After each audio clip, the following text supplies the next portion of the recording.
ఎవరు ఎంతమంది ఎంత హేళనగా మాట్లాడినా ఎన్ని చేసినా ఇది ఖచ్చితంగా ఇది నిజం.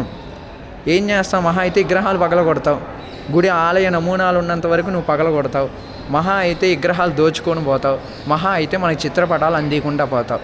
ఈ శరీరంలో మంత్రం నేర్చుకున్నవాడు, వేదం నేర్చుకున్నవాడు ఖచ్చితంగా వాడు ఉపాసన మనసులో అనుష్ఠానం చేస్తూ ఉంటాడు.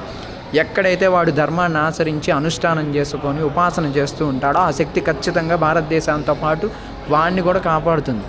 ఇది వేదానుసారం, వేదానుకున్న గొప్పతనం. వేదంలో చెప్పబడిన కొన్ని తంత్రమైన విద్యలతో సహా అన్ని రహస్య విద్యలే. అన్నిటినీ జాగ్రత్తగా వినియోగించుకోమని మన వాళ్ళు పెద్దవాళ్ళు అందించారు. కానీ ఈరోజు ఈ దుర్వినియోగ పాలు అవుపడడానికి కూడా కారణం మనమే.